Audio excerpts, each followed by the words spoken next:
Welcome to the latest ace-smashing, strawberries and cream eating, Cliff Richard spotting episode of Nintendo TV News. This week, if you haven't guessed it, we've got a huge exclusive interview with the lovely people behind brand new courtside smasher Virtua Tennis 4.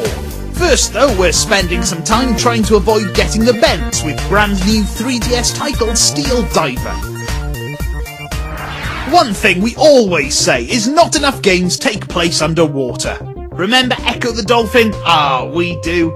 We can recall the serene times we spent underwater controlling the future sandwich filling as he attempted to save his family or something. Okay, so it might be quite peaceful and nice, but it doesn't have big submarines blowing stuff out of the water. Yeah! Steel Diver is out on the 3DS now.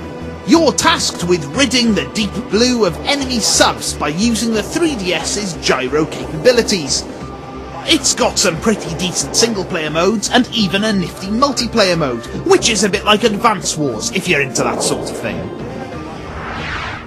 This week also sees the release of Virtua Tennis 4. Yes, the tennis aficionado's preferred game is back, just in time for next month's Wimbledon tournament, which sees some of the most famous faces in the sport going head-to-head. And Virtua Tennis 4 is no different. It's got all the big names, like, Captain Fedman, Raphael, wasn't he in the Turtles? There's also old Delpots, and some lady tennis players too, yeah! Okay, so we might not know our backhands from our centre courts, but we do know games, and so does this lady, Mia Kumagai. With the Virtua Tennis brand now over 10 years old, we asked Mia to look back on how the game came about in the first place. What brought it about was we were looking into making an arcade game that was going to be a versus game as well as a great sports game, and we looked at various different options. Tennis was a great competitive versus game, as well as a game that a lot of people can easily jump into, so that's how it came about at the time. Since tennis games have pretty much existed since games themselves, how are the Virtua Tennis people making sure they keep the game fresh?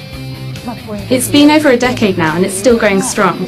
I feel fortunate that the series as a whole has progressed hand in hand with technology, so we've been lucky every time a game's come out that we can work with these new technologies and develop the game further, adding new things and getting ideas of what new technology is available to us. We played around and toyed with a lot of things, and the first consideration point were the camera angles. Originally, the players were sort of see-through ghost characters because of the way you hold the racket in your hand, and we wanted to immerse the player and make it feel like you were in an actual tennis court in front of you, so we considered that first-person view a lot. But it loses the value in having licensed players in the game, where you can choose Roger Federer or Rafa Nadal, so it kind of lost that because you couldn't actually see them. We also played around with the third-person view, and as a result it's become a hybrid of both. So when you're waiting for a shot, you're behind the character. It moves closer to a first-person view when you move in to take the shot. It makes it easier to return the shot, but doesn't forget to deliver the experience of playing as these famous tennis players. And finally, we asked Mia who her favourite player is in the game, though bear in mind Mia hadn't seen Nintendo TV's amazing skills on the court when she made her decision. My favourite player in the game, and in real life, is Rafa Nadal. So there we have it, Virtua Tennis 4 and Steel Diver are both out now. Well, that's us done for another week. Next week we're getting all intergalactic with a cast from the brand new sci-fi actioner Attack the Block. We sit down with the fellas from the film and find out which of the gang are best at Pro Evo on the 3DS. That's all available exclusively on your Wii's Nintendo channel from Friday the 13th of May.